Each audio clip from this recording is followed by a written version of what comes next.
Hello दोस्तों, welcome to my YouTube channel. जैसा कि मैं आपको वैदिक काल के स्रोतों के बारे में मैं बता रहा था। तो पिछले लेक्चर में मैंने आपके वैदिक काल के स्रोतों के बारे में मैंने बताया था कि वैदिक काल के दो स्रोत थे, पुरातात्विक स्रोत और साहित्यिक स्रोत।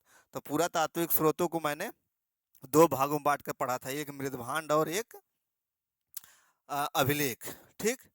तो अभिलेख में मैंने एक बताया था कि बोगज गोई का अभिलेख इंपॉर्टेंट है, बाकी मृदभांड में मैंने ओसीपी पीजीडब्ल्यू ये तमाम चीज़ें बताई थी। और वैदिक साहित्यों के बारे में, जो साहित्यिक स्रोत है उसमें वैदिक साहित्यों के बारे में मैंने बताया था कि आपको आगे बताएंगे, तो वही आज मैं आपको वैदिक साहित्यों के बारे में बताऊंगा। ठीक। तो आइए हम वैदिक साहित्यों के बारे में शुरू करते हैं। तो वैदिक साहित्यों को जानने से पहले पहले तो आप जान लीजिए कि वैदिक साहित्यों में क्या क्या आपको पढ़ना है। वैदिक साहित्यों में कौन कौन से साहित्य आते हैं, उसको क्या क्या आपको उसमें वैदिक साहित्य में आपको पढ़ना है। तो आइए, जैसे मैं यहाँ लिखता हूँ, अभी इधर बोर्ड पे जो मैं लिखा हूँ उसको मत देखिएगा आप लोग। वैदिक साहित्य, अब इसमें क्या क्या पढ़ना है आपको। तो इसमें आता है नंबर एक पे संहिता। अभी मैं केवल आपको बता रहा हूँ कि क्या क्या पढ़ना है, बस दिमाग में ये रखना है कैसे कैसे क्या क्या पढ़ना है। संहिता, फिर संहिता के बाद आता है ब्राह्मण, फिर अरण्यक, संहिता के बाद ब्राह्मण के बाद अरण्यक के बाद उपनिषद। ठीक। तो वैदिक साहित्य में हमको क्या क्या पढ़ना है? संहिता, ब्राह्मण, अरण्यक और उपनिषद। ठीक। तो संहिता में क्या क्या? ऋग्वेद, यजुर्वेद, सामवेद, अथर्ववेद। संहिता में ये सब आ जाएंगी। ठीक। यानी कि हमको ऋग्वेद, यजुर्वेद, सामवेद, अथर्ववेद पढ़ना है, फिर उसके बाद ब्राह्मण पढ़ना है, फिर अरण्यक पढ़ना है, फिर उपनिषद पढ़ना है। तो वैदिक साहित्य में संहिता, ब्राह्मण, अरण्यक, उपनिषद इतने आते हैं। ठीक। लेकिन अब ये संहिता, ब्राह्मण, अरण्यक, उपनिषद ये सब किस किस काल में आते हैं? ऋग वैदिक काल में कौन सा आता है, कौन सा लेटर वैदिक काल में आता है, ये आपको मैंने बताया था ना। ये चीज़ मैंने आपको बताई थी कि 1500 बीसी से 600 बीसी तक क्या है? वैदिक काल है। यहाँ से यहाँ तक क्या है? यहाँ से यहाँ तक मैंने आपको बताया था वैदिक काल। वैदिक काल। ठीक। इसमें 1000 बीसी में मैंने बताया था कि लोहा मिला था, इसे डिवाइड करते हैं। ठीक। तो जो इधर वाला पीरियड है जिसको पूर्व वैदिक काल, इसको क्या हम लोग कहते थे, मैंने आप बता चुका हूं मैं। इसको कहते थे पूर्व वैदिक काल या ऋग वैदिक काल। पूर्व वैदिक काल। इसको क्या कहते थे? उत्तर वैदिक काल। इसको पूर्व वैदिक काल। ठीक। तो पूर्व वैदिक काल की जानकारी हमको किससे मिलती है? ऋग्वेद से मिलती है। ठीक। पूर्व वैदिक काल की जानकारी हमको ऋग्वेद से मिलती है। पूर्व वैदिक काल की संपूर्ण जानकारी मतलब पूर्ण रूप से किससे मिलती है? ऋग्वेद से मिलती है। और उत्तर वैदिक काल की जानकारी हमें उत्तर वैदिक साहित्यों से मिलती है। तो इसमें क्या आएगा? इसमें ऋग्वेद आ जाएगा। ठीक। इसमें उत्तर वैदिक साहित्यों में क्या क्या आता है? इस ऋग्वेद के छोड़कर, यानी संहिताओं में आर को छोड़कर, ऋग्वेद को छोड़कर सारे आ जाएंगे। जैसे यजुर्वेद, सामवेद, अथर्ववेद, फिर ब्राह्मण, फिर अरण्यक, फिर उपनिषद। ठीक। यानी कि वैदिक काल को मैंने आपको बताया था कि 1500 से 600 बीसी, ये आपको मैंने बताया। 1000 में डिवाइड करते हैं, 1000, 1500 से 1000 के बीच पूर्व वैदिक काल, 1000 से 600 बीसी उत्तर वैदिक काल। पूर्व वैदिक काल की कम संपूर्ण जानकारी हमको किससे मिलती है? ऋग्वेद से मिलती है। फिर उत्तर वैदिक काल की जानकारी हमको उत्तर वैदिक साहित्यों से मिलती है। उत्तर वैदिक साहित्यों में केवल ऋग्वेद के छोड़कर यजुर्वेद, सामवेद, अथर्ववेद, ब्राह्मण, अरण्यक, उपनिषद ये सब होता है। तो आपको पता चल गया होगा कि वैदिक साहित्यों के बारे में हमें क्या क्या पढ़ना है, कौन कौन किस किस काल में था। इससे आपको क्लियर हो गया होगा कि संहिता, ब्राह्मण, अरण्यक, उपनिषद पढ़ना है। या संगीता में ऋग्वेद, यजुर्वेद, सामवेद, अथर्ववेद, ब्राह्मण, आरण्यक, उपनिषद, ये सारी चीजें हमको पढ़ना है। अच्छा, इसमें एक चीज और मैं आपको बता दूं कि ये संगीता, ब्राह्मण, आरण्यक, उपनिषद, इनका एक क्रमिक विकास हुआ है। ऐसा नहीं कि संगीता के बाद ब्राह्मण आ गया तो एक क्रम वाइज संगीता के बाद ब्राह्मण आया, तो उसका कारण है कि संगीता के बाद ब्राह्मण ही क्यों आया। अच्छा, ब्राह्मण का मतलब आप कोई जात से मत ले लीजिएगा कि ब्राह्मण कोई जाति रही होगी, नहीं भाई। ब्राह्मण साहित्य, ब्राह्मण एक किताब है, ब्राह्मण साहित्य। ठीक, तो संगीता, ब्राह्मण, आरण्यक, उपनिषद एक क्रमिक विकास, एक विशिष्ट स्पेसिफिक स्पेसिफिक एवोल्यूशन हुआ है, एक क्रमिक विकास हुआ है, एक क्रम से एक विकास हुआ है। संगीता के बाद डायरेक्ट आरण्यक नहीं आएगा, ब्राह्मण ही आएगा। तो क्यों आएगा, अभी मैं आपको इसका जो विकास हुआ है, ये कैसे हुआ है, ये आपको मैं आपको बताऊंगा अभी। बस आप अभी जानिए क्या क्या पढ़ना है, कौन कौन किस काल में आता है। तो 1500 से 600 बीसी में ऋग्वेद, और 1000 से 600 बीसी में 1500 से 1000 बीसी में ऋग्वेद, 1000 से 600 में ये यजुर्वेद, सामवेद, अथर्ववेद, ब्राह्मण, आरण्यक, उपनिषद। ठीक, तो अब आपको, अच्छा यहाँ पे आपको मैंने आपको बता दिया कि इनका जो है डेवलपमेंट हुआ है कैसे। संगीता के बाद ब्राह्मण, ब्राह्मण के बाद आरण्यक, आरण्यक के बाद उपनिषद। और संगीता में भी डेवलपमेंट एक क्रम वाइज हुआ है कि पहले ऋग्वेद आया, फिर यजुर्वेद आया, फिर सामवेद आया, फिर अथर्ववेद आया। तो इसका कैसे क्रमिक डेवलपमेंट हुआ है, आइए हम इसको सबसे पहले इसको देखते हैं। और इस ऋग्वेद में क्या था, फिर ऋग्वेद के बाद यजुर्वेद आया, तो यजुर्वेद आया ही क्यों, क्यों सामवेद क्यों नहीं आया। तो ये सारी चीजें आइए हम शुरू करते हैं। इसको मैं आपको मिटा देता हूं।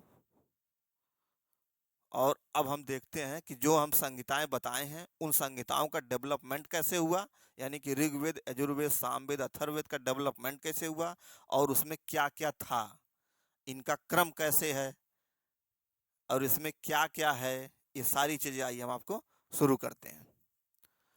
तो यहाँ पे मैंने लिखा है कि सबसे पहले क्या आया, ऋग्वेद आया। सबसे पहले क्या आया, ऋग्वेद आया। ऋग्वेद में क्या थी, देवताओं के लिए स्तुतियां या देवताओं के लिए प्रार्थना थी। तो भाई स्तुतियां या प्रार्थना आप करेंगे तो किससे करेंगे, देवताओं की अगर स्तुतियां प्रार्थना करेंगे तो कुछ तो चाहिए। तो वो क्या था, श्लोक था या मंत्र था। श्लोकों और मंत्रों द्वारा देवताओं की स्तुतियां या प्रार्थना करते थे। कौन करता था ये, आर्य करते थे, ऋग्वेद आर्य करते थे। तो सबसे पहले क्या आया, ऋग्वेद आया सबसे। तो मैंने आपको बताया कि सबसे पहले क्या आया, ऋग्वेद आया। ऋग्वेद में क्या था, स्तुतियां थी, प्रार्थनाएं थी। किसके लिए, देवताओं के लिए, ईश्वर के लिए, श्लोकों या मंत्रों द्वारा। तो ऋग्वेद में क्या था, ऋग्वेद में देवताओं के लिए श्लोकों या मंत्रों द्वारा देवताओं की प्रार्थना की जाती थी, स्तुतियां की जाती थी। प्रेयर्स टू गॉड, इंग्लिश में आप कहेंगे तो प्रेयर्स टू गॉड।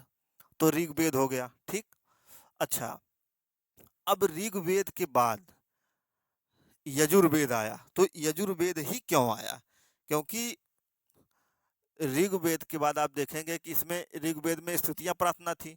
तो कोई भी मतलब एक नया डेवलपमेंट करना चाहते थे कि स्तुतियां ही, प्रार्थना ही, इसे नहीं कुछ और, इसके आगे कुछ और सोचा जाए।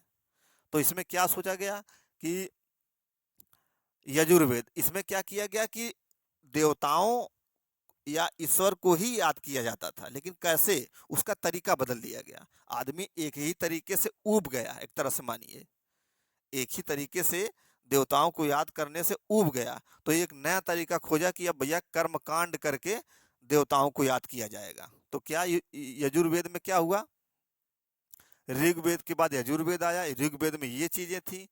यजुर्वेद में आने के बाद यजुर्वेद में क्या था, कर्मकांड था। कर्मकांड कैसे होता था, जैसे यज्ञ करके, यज्ञ वेदिकाएं बना के उसमें बकायदे आहुति या बलि दी जाती थी। ये सारी चीजें किसमें है, यजुर्वेद में है। ठीक, तो यहाँ पे कर्मकांड करके देवताओं को याद किया जाता था। यहाँ पे श्लोकों या मंत्रों द्वारा देवताओं को याद किया जाता था। अब देखिए इसके आगे, यजुर्वेद के आगे क्या आएगा? सामवेद आएगा। तो इसमें इसमें भी देखिए देवताओं को याद किया जा रहा है, इसमें भी देवताओं को याद किया जा रहा है, इसमें भी देवताओं को याद किया जाएगा, लेकिन इसमें तरीका अलग हो जाएगा। क्या हो जाएगा तरीका? कि आप ऋग्वेद में देखे होंगे कि इस श्लोकों या मंत्रों द्वारा देवताओं को याद किया जा रहा है। अब इन्हीं श्लोकों मंत्रों को गा गा करके याद किया जाएगा। यानी कि सामवेद में क्या है? गायन के रूप में। यहाँ पे मैंने लिखा है सामवेद में गायन के रूप में। कौन से श्लोक मंत्र को? इन्हीं श्लोकों मंत्रों को। ऋग्वेद में जो श्लोक थे, जो मंत्र थे, उन्हीं मंत्रों को गा गा कर, कैसे मतलब गा गा कर देवताओं को याद किया जाएगा। तो सामवेद में कुल टोटल 1549 मंत्र थे, 1549 मंत्र थे, जिसमें से केवल 75 सामवेद के थे, स्वयं सामवेद के थे। बाकी किसके हैं? शेष किसके हैं? ऋग्वेद के ही हैं। 75 सामवेद के थे, शेष ऋग्वेद के हैं। यस का मतलब सामवेद, आर का मतलब ऋग्वेद, यानी 75 सामवेद के और शेष जो बचे वो ऋग्वेद के। यानी कि जो जितने भी मंत्र हैं, इन मंत्रों को गाकर देवताओं को याद किया जाता था। ठीक। तो अब एक चीज इसमें देखिए कॉमन, सभी में एक चीज कॉमन है। क्या कॉमन है? इसमें भी देवताओं को याद किया जा रहा है, इसमें भी देवताओं को याद किया जा रहा है, इसमें भी देवताओं को याद किया जा रहा है। इसमें गाकर, इसमें कर्मकांड करके, इसमें प्रार्थना करके। ठीक। तो तीनों तीनों में कैसी बातें आ रही हैं? पारलौकिक बातें आ रही हैं। मतलब यहाँ की नहीं, पृथ्वी की नहीं, एक पारलौकिक बातें। तो ये क्या हो गया? ये तीन तो इन्हीं तीनों में जब एक कॉमन मिला, एक कॉमन विशेषता मिली, तीनों में एक कॉमन विशेषता मिली कि देवताओं को याद किया जा रहा है, बस उसका तरीका अलग अलग है। ठीक। तो इन्हीं चीजों को देखकर विद्वानों ने क्या किया कि इन तीनों वेदों की कैटेगरी अलग कर दी। ऋग्वेद, यजुर्वेद, सामवेद, इन तीनों वेदों की कैटेगरी अलग कर दी और इन तीनों वेदों का नाम एक अलग रख दिया। क्या रख दिया? ट्रायो ऑफ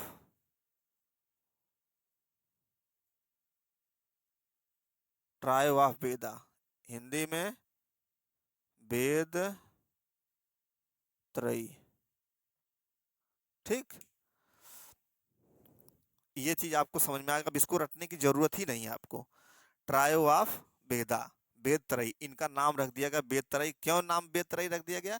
क्योंकि तीनों में ईश्वर को ही याद किया जा रहा है, केवल तरीके अलग अलग हैं। यानी कि सारी बातें क्या है? पारलौकिक है, इहलौकिक नहीं है। यानी पृथ्वी की कोई ऐसी बातें नहीं है। ठीक। लेकिन अब सामवेद के बाद जब अथर्ववेद आएगा, तो अथर्ववेद में आप देखिए जादू टोना, औषधि, फसलों को कैसे बचाया जाए, किसको वशीकरण करना है, किसको बस में करना है भाई, वशीकरण किसको बस में करना है, ये सारी चीजें किसमें है? अथर्ववेद में है। जादू टोना, तो जादू टोना हुआ, किसको बस में करना है, फसलों को कैसे बचाया जाए कि ओला पड़ रहा है या कीट आके फसलों को खराब करे तो उसको कैसे बचाया जाए, ये सारी चीजें अथर्ववेद में है। तो ये सारी चीजें किससे जुड़ी हैं? इहलौकिक, इहलौकिक बातें हैं। सारी चीजें इहलौकिक हैं, पारलौकिक नहीं है। इहलौकिक का मतलब है कि ये पृथ्वी पर की, जो पृथ्वी पर आम जन रह रहे हैं उनके लिए। ठीक। आ पारलौकिक का मतलब है कि सीधे ईश्वर से डायरेक्ट हम अपनी तादाद में किससे स्थापित कर रहे हैं? ईश्वर से। तो ये कैसी बातें हो गई? ये पारलौकिक बातें हो गई। तो इसीलिए इस अथर्ववेद को इन तीनों वेदों से, तीनों वेदों के कैटेगरी से अलग कर दिया गया। ठीक। ये अलग है। तो ये, अच्छा एक चीज और दिमाग में रखिए, ये फसलों को कैसे बचाया जाए, वशीकरण, औषधि, जादू टोना, सारी चीजें अथर्ववेद में है। ठीक। तो एक चीज इसमें देखिए आप कि ये सारी चीजें इहलौकिक बातें हैं। तो इन इहलौकिक बातों को इनको जनता पसंद करेगी कि इनको जनता पसंद? सबसे ज्यादा लोकप्रिय कौन होगा? सबसे ज्यादा जादू टोना करने में बड़ा मजा आता होगा। किसको बस में करना है, ये कौन पसंद करेगा? कि इसको पसंद करेगा? ये श्लोक और मंत्र सब, इसको कोई नहीं पसंद करेगा। तो इसको आदमी पसंद करेगा, तो ये क्या हो जाएगा, सर्वाधिक लोकप्रिय, जनता के लिए क्या हो जाएगा, सर्वाधिक लोकप्रिय हो जाएगा।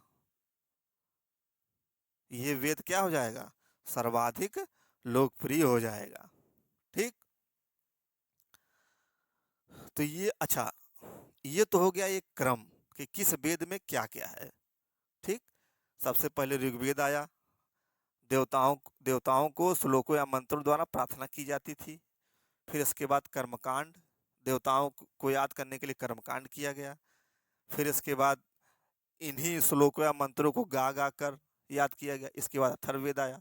इन तीनों कैटेगरी का अलग इसलिए कर दी गई क्योंकि इसमें पारलौकिक बातें हैं, इसमें इहलौकिक बातें यानी इसी पृथ्वी की बातें हैं। ठीक, ये सर्वाधिक लोकप्रिय इसलिए हो गया क्योंकि इसमें जादू टोना औषधि इहलौकिक बातें इसको जनता ज़्यादा पसंद की, इसलिए सर्वाधिक लोकप्रिय हो गया। ठीक, ये तो हो गया आपका कि किस वेद में क्या क्या है। ऋग्वेद में ये है, तो इसको आपको एक चीज और इसमें ध्यान देना है कि ये हो गया इसमें क्या क्या है, लेकिन एक ये याद करने के लिए मैं आपको एक ट्रिक बताता हूँ। जैसे ऋग्वेद में ये है, आपको याद रहेगा। यजुर्वेद में क्या है, कर्मकांड में क्या आता है, यज्ञ, वाई फॉर यज्ञ। तो ऐसे याद कर लीजिए, Y for Yajurveda, Y for यज्ञ। तो यज्ञ से आपके दिमाग में आ जाएगा कि हाँ इस वेद में क्या होता था, कर्मकांड होता था। ठीक, Samaveda, Samaveda yes for Samaveda, yes for संगीत। तो यानी कि संगीत की शुरुआत कहाँ से हुई, सामवेद से हुई। सारे गा पा धा नी सा कहाँ से शुरुआत हुई, किसमें लिखा है, सामवेद में लिखा है। तो यस फॉर संगीत, यस फॉर सामवेद। ठीक, ऐसे ये याद रहेगा। ठीक, तो अब ये चीज आपको कंफर्म हो गई कि ऋग्वेद के बाद कौन सा आएगा। एक क्रम, इनका क्रम आपको याद होगा, RYSA। अरे भाई, पहले प्रार्थना आदमी करेगा, फिर उसका कुछ अलग तरीका ढूंढेगा तो कर्मकांड करने लगेगा, फिर कर्मकांड करने के बाद गायन करने लगेगा इन्हीं श्लोकों मंत्र की। फिर इससे भी जब ऊब जाएगा तो फिर एक नया वेद खोज के लाएगा, भैया इस पृथ्वी पे जो बातें चली उसका क्या किया जाए। तो अथर्ववेद खोज के लाएगा, उसमें जादू टोना किसको वश में कैसे करना है, ये सारी चीजें इसमें आ जाएगी। तो ये कहाँ इहलौकिक बातें इसमें हो गई, इसमें पारलौकिक बातें हो गई, इसलिए पारलौकिक के लिए इसको वेद त्रयी कहा गया, ट्रायो ऑफ वेदा कहा गया। ठीक, अलग कर दिया गया। और कैसे याद करना है आपको कि यजुर्वेद में यज्ञ, सामवेद में संगीत, ऋग्वेद तो आपको याद ही रहेगा। तो ये हो गया एक क्रमिक विकास। अब एक चीज और देखिए कि यह जो वेद थे, क्या ये गद्य में थे, क्या ये पद्य में थे, किसमें थे। इस चीज को थोड़ा सा आपको एक बार क्लियर कर लिया जाए, क्योंकि इससे भी क्वेश्चन आते हैं कि कौन सा वेद गद्य में है, कौन सा वेद पद्य में है। जादू टोना औषधि ये तो मैं बता ही दिया कि अथर्ववेद में है। तो आइए देखते हैं कि कौन सा वेद गद्य में है, कौन सा वेद पद्य में है। तो एक चीज आप हमको बताइए कि जैसे एक होता है प्रोज, एक होता है पोट्री, पोएट्री। ठीक, यानी कि इसका मतलब होता है गद्य, इसका मतलब होता है पद्य। ये तो आप जानते ही होंगे कि एक होता है प्रोज, एक होता है पोट्री, एक होता है गद्य, एक होता है पद्य। तो जब आप पहले पढ़ते होंगे, जब आप पढ़े रहे होंगे गद्य और पद्यों के बारे में, तो सबको सबसे आसान आपको क्या लगता था, गद्य लगता था कि पद्य लगता था। सबसे आसान आपको क्या लगता था, थोड़ा ऑडियो पाज करके एक बार सोचिएगा कि गद्य लगता था कि पद्य लगता था। किसको पढ़ने में आसानी होती थी, गद्य को पढ़ने में आसानी होती थी कि पद्य को पढ़ने में आसानी होती थी। तो गद्य में क्या होता थी, कहानी टाइप होता है। गद्य में क्या होता है, कहानी टाइप होता है। पद्य में क्या होती है, कविता, जैसे कविता हो गई कोई। तो किसको पढ़ने में आसानी होती थी, कहानी। भाई कहानी एक लाइन से पढ़ते जाओ। कविता को पढ़ने में उसके एक एक वर्डिंग को, उसके इसको समझने के लिए, पद्य को समझने के लिए हमको किसकी जरूरत पड़ती थी, शिक्षक की जरूरत पड़ती थी कि फले लाइन की फला अर्थ है, फला लाइन का फला अर्थ है। ठीक, तो आसानी किसको पढ़ने में होती थी, गद्य को। इसको पढ़ने में कठिन होता था। ठीक, तो सबसे ज्यादा रस किस में मिलता है, पद्य में कि गद्य में। सबसे ज्यादा मजा किस में आती है, भाई कविता में ही तो सबसे ज्यादा मजा आती है, रस किसमें सबसे ज्यादा मिलता है? रस तो भाई इसी में मिलेगा, पद्य में। क्यों? क्योंकि पद्य में कविता है, तो इसमें ही रस मिलेगा, और रस इसी में मिलेगा, और इस बात से हम लोग इनकार नहीं कर सकते कि रस इसी में मिलेगा, पद्य में ही। अच्छा, गद्य और पद्य को आप समझ गए कि कहानी में होता है, ये कविता में होता है, इसको समझने में कठिनाई होती है, इसको इसको समझने में शिक्षक की जरूरत पड़ेगी, इसको समझने में स्वयं पढ़ लेंगे। तो आम जनमानस में, आम जनता में आसानी से किसको आम जनता पढ़ेगी? भाई कहानी को ही तो आम जनता पढ़ेगी, इसको ही तो, कहानी को ही, प्रोज को ही या गद्य को ही तो आम जनता पढ़ पाएगी, है क्या? अच्छा, उस समय आर्य लोग थे, तो आर्य लोग किसको आसानी से पढ़ लेंगे, गद्य को कि पद्य को? किसको सुन लेंगे? इसको, गद्य को ही। लेकिन रस किस में मिलता है? पद्य में मिलता है। रस, रस मतलब Rigveda, R for Rigveda, A for Atharvaveda, S for Samaveda. तो ऐसे आप याद कर लीजिए कि रस, जिसमें रस मिलता है वही पद्य में है, वही वेद पद्य में है। यानी ऋग्वेद, अथर्ववेद, सामवेद, ये तीनों वेद किस में है? पद्य में लिखे गए हैं। और बाकी यजुर्वेद जो है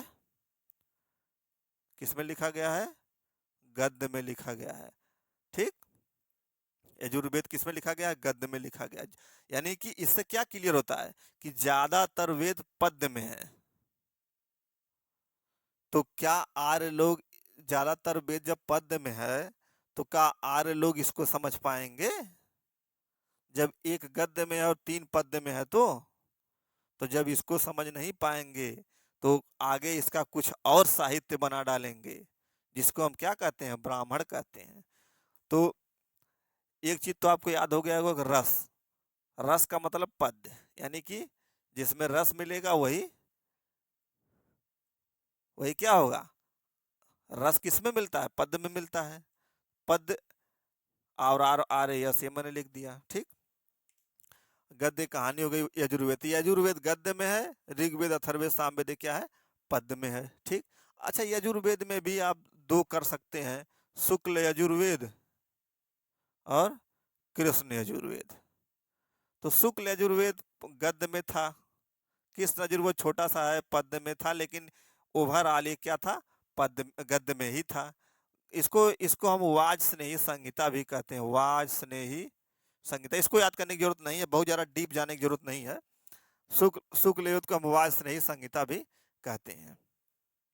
तो एक चीज आप रखिए कि जब ज्यादातर वेद, अभी इसमें आपको देखना है कि वेद के बाद कैसे डेवलपमेंट हुआ। अभी तक तो हम वेदों का डेवलपमेंट देख रहे थे, अब देखना है कि वेद के बाद कैसे डेवलपमेंट हुआ, कि वेद के बाद ब्राह्मण कैसे आए, अरण्यक कैसे आए। ठीक।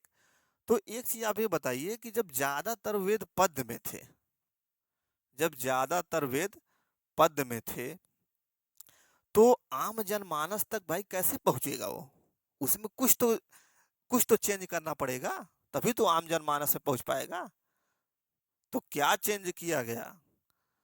यहाँ पे मैंने लिखा है कि ज्यादातर संहिता, अच्छा वेदों को संहिता भी कहते हैं, ये मैंने आपको बताया था कि वेद को, जो वेद हैं जैसे RYS, इनको क्या कहते हैं? संहिता भी कहते हैं। ज्यादा अप्रोप्रिएट नाम संहिता ही है, वेद हम कहते हैं। ठीक।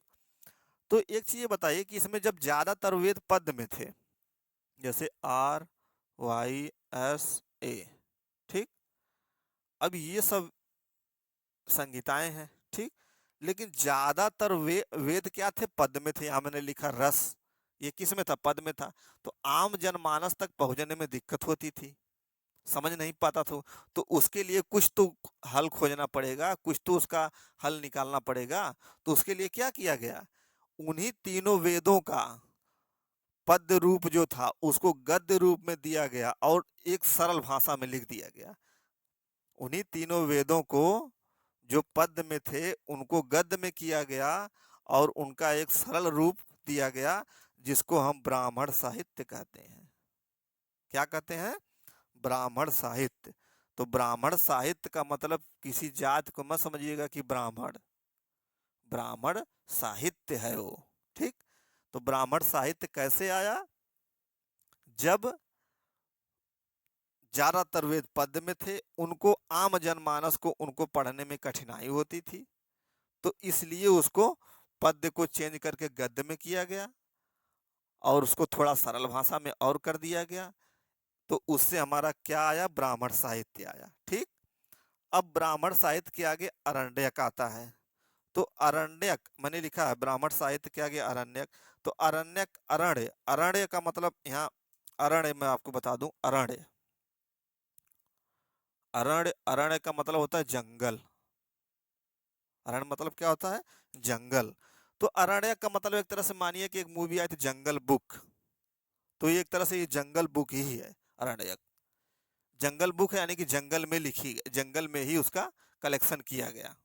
ठीक, तो यहाँ पे मैंने लिखा है कि ऋषियों ने जंगल में जाकर कर्मकांड के पीछे का दर्शन का कलेक्शन किया।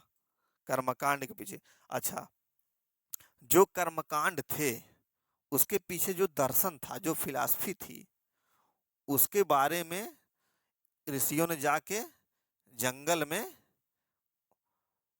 सर्च किया और कलेक्शन किया। ठीक, तो अरण्यक में यही है कि ऋषियों ने जंगल में जाकर दर्शन के पीछे का, कर्मकांड के पीछे का दर्शन के कलेक्शन किया। ठीक, अब अरण्यक के बाद क्या आता है, उपनिषद आता है। ब्राह्मण साहित्य के बाद अरण्यक, अरण्य का मतलब होता है जंगल। ठीक, और इस जंगल से आप ये अनुमान लगा लेंगे कि जंगल में ही कुछ होता था। जंगल में मंगल ना समझ लीजिएगा, जंगल में ये होता था कि जंगल में जाकर कर्मकांड के पीछे का दर्शन, जो कर्मकांड किए जाते थे, जो संहिताओं में कर्मकांड होते थे, तो उनका जो फिलासफिकल, जो फिलासफिकल जो दार्शनिक पक्ष था, उसका कलेक्शन अरण्यक में है। ठीक, अब आगे, अब इसका कलेक्शन तो हो गया, जो दार्शनिक पक्ष था, कलेक्शन क्या हो गया, उसका कलेक्शन तो हो गया। अब उसका आगे उपनिषदों में, भाई गुरुओं ने तो आपस में कलेक्शन कर लिया, लेकिन अब उसको बताना भी तो किसी को है, विवेचन भी तो किसी को करना पड़ेगा। गुरु किसके साथ विवेचन करेंगे, शिष्य के साथ करेंगे। तो इसलिए आगे क्या आया, उपनिषद आया। और उपनिषद का, उपनिषद दो शब्दों से मिलकर बना है, उप और निस। उप माने पास, निस माने बैठना, पास बैठना। तो पास बैठना भैया, किसके पास बैठना, गुरु के पास बैठना। तो गुरु के पास बैठना, तो क्या गुरु के सर पे बैठना, नहीं भाई, गुरु के चरणों में बैठना। तो यहाँ पे मैंने लिखा है चरण में, तो यानी कि गुरु के चरणों में बैठकर दार्शनिक बातों का विवेचन करना। ये किसमें था, उपनिषद में था। अच्छा, इसमें, अच्छा, उपनिषद से क्वेश्चन आता है कि इसमें किस चीज का जिक्र मिलता है। तो धर्म अगर आएगा तो धर्म आप नहीं डालेंगे उत्तर में, अगर धर्म रहेगा तो, क्योंकि धर्म, धर्म तो नहीं है, लेकिन धर्म के जो पीछे का जो दार्शनिक पक्ष है, उस पे विवेचना की गई है इसमें। जैसे धर्म का दार्शनिक पक्ष का मतलब क्या, कि मोक्ष क्या है। अच्छा, मोक्ष क्या है, मोक्ष क्या है, तो इस पे क्या डिस्कस किया जाएगा। कि जैसे लोग कहते हैं ना कि मैं मोक्ष प्राप्त कर लिया, तो इसका मतलब है कि मैं जन्म और मरण से, सुख या दुख से छुटकारा पाना, न मुझे अब मरना है न मुझे जीना है, मैं सुख और दुख और जन्म और मरण से छुटकारा पा गया। ठीक, मैंने, अच्छा, इसमें ये भी है उपनिषद में कि आत्मा का स्वरूप क्या है, क्या आत्मा अजर है, क्या आत्मा अमर है, क्या आत्मा भौतिक है, क्या आत्मा को हम छू सकते हैं, क्या आत्मा है कि नहीं है। ये सारी चीजें किसमें है, उपनिषद में है। इसलिए ये उपनिषद बहुत महत्वपूर्ण हो जाता है एग्जाम की दृष्टि से, इसीलिए उपनिषद सबसे ज्यादा महत्वपूर्ण हो जाता है। तो उपनिषद से ही आप निकाल लेंगे कि गुरु के चरणों में बैठकर धर्म के दार्शनिक पक्षों का विवेचन करना। उन दार्शनिक पक्षों में क्या आएगा, जैसे मोक्ष क्या है, आत्मा क्या है, क्या आत्मा अजर है, अमर है, या आत्मा को भौतिक है, क्या आत्मा को हम छू सकते हैं कि नहीं छू सकते। ये सारी चीजें किसमें हैं, उपनिषदों में है। इसलिए उपनिषद इंपॉर्टेंट हो जाते हैं और क्वेश्चन वहीं से बार बार बनते हैं। कुल कितने उपनिषद थे, 108 उपनिषद मैंने यहाँ लिखा है। कुल कितने उपनिषद थे, 108 उपनिषद। अच्छा, इन 108 उपनिषदों में से 10 उपनिषदों पे शंकराचार्य ने भाष्य लिखा है। भाष्य का मतलब शंकराचार्य जी ने कमेंट किया है। ये मैं यहाँ पे लिखा हूँ, कुल 108 उपनिषद हैं, लेकिन 10 उपनिषदों पर शंकराचार्य ने भाष्य लिखा है। भाष्य का मतलब कमेंट किया है, उन्होंने अपना विचार उस पर व्यक्त किया है। ठीक, तो ये हो गया आपका। अच्छा, एक बार इसको और देख लीजिए कि ये पद्य, ज्यादातर संहिताएं पद्य में थी, यानी ज्यादातर वेद पद्य में थे। तो पद्य, तो ये आम जनमानस में जाने में समस्या उत्पन्न होती, क्योंकि पद्य को कोई जल्दी समझ नहीं पाता था। इसलिए पद्य को गद्य में परिवर्तित किया गया और सरल रूप कर दिया गया। तो जो गद्य में परिवर्तित हुआ, जो सरल रूप हुआ, वो क्या बन गया? ब्राह्मण साहित्य बन गया।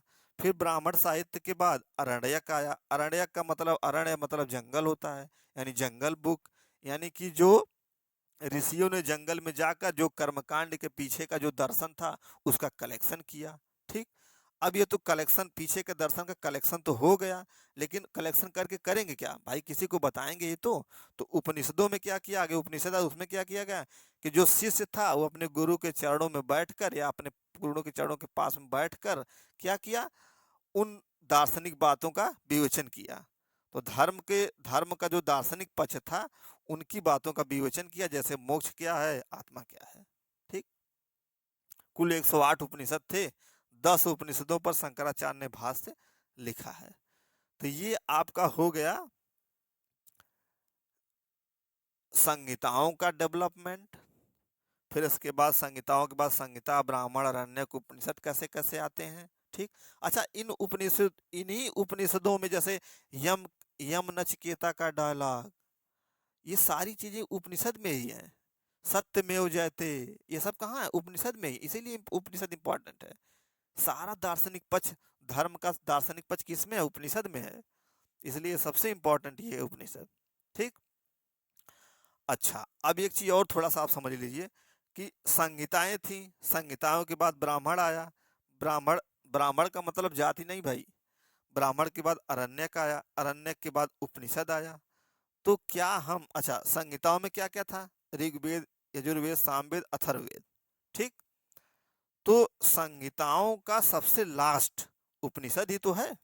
तो यानी कि संहिता मतलब वेद, यानी कि वेदों का अंतिम भाग। तो उपनिषदों को हम क्या कह सकते हैं? वेदों का अंतिम भाग कह सकते हैं। भाई, समय के हिसाब से, काल के हिसाब से भी संहिताओं के सबसे लास्ट में उपनिषद आता है। तो काल के हिसाब से भी अंतिम भाग, वेदों का अंतिम भाग उपनिषद को कहते हैं। और ज्ञान के हिसाब से, क्योंकि उपनिषद के बाद अब कोई साहित्य नहीं डेवलपमेंट हुआ, उपनिषद अंतिम था। ठीक, तो ज्ञान के आधार पे भी वेदों का अंतिम भाग उपनिषद है, काल के आधार पे भी वेदों का अंतिम भाग उपनिषद है। ठीक, अब ये सारी चीजें आपको लगभग लगभग समझ में आ गई होंगी। कोई अगर कंफ्यूजन होगा तो आप पूछ सकते हैं। एक छोटी चीज और है, उसको हम बता दें, वो थोड़ा सा और आपको रटने की जरूरत नहीं पड़ेगी और आसान हो जाएगा। आपके दिमाग में एक चीज और उठती होगी कि साला सबसे बड़ा वेद कौन है, सबसे छोटा वेद कौन है। कभी एग्जाम में क्रम लगाने के लिए तो कैसे लगाएंगे? एकदम एक छोटा सा ट्रिक मैं आपको बताता हूँ, कभी नहीं भूलेंगे। RAYS, rays. क्या है ये? आकार के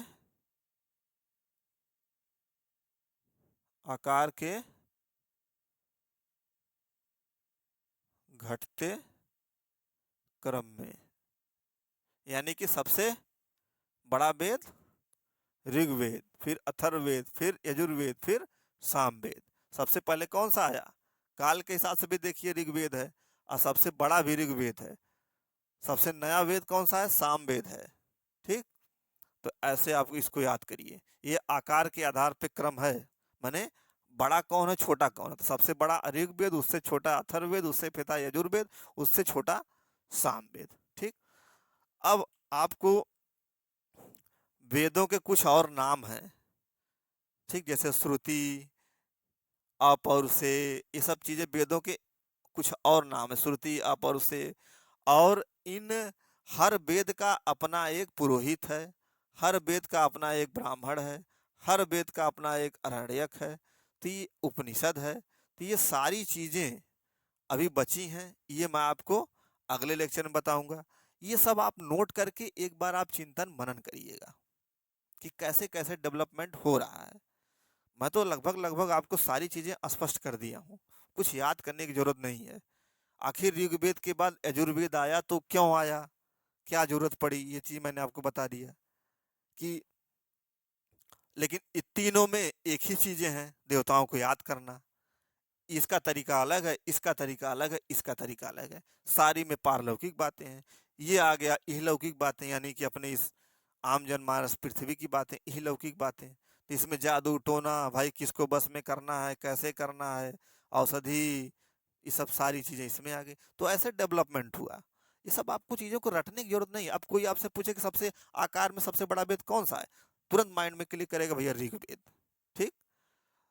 कोई कोई आपसे पूछे कि सबसे वेदों का अंतिम भाग कौन सा है, तो आप बता देंगे भैया उपनिषद सबसे लास्ट में, चाहे काल के आधार पे चाहे ज्ञान के आधार पे। तो सबसे अंतिम उपनिषद हो गया, वेदों का अंतिम भाग उपनिषद हो गया। ऐसे बहुत से क्वेश्चन हैं। कुछ उपनिषदों में क्या है, एम एम नचिकेता का डायलॉग है, ये सारी चीजें आपको मैं अगले लेक्चर में बताऊंगा। तो मिलते हैं आपसे अगले लेक्चर में। Thank you.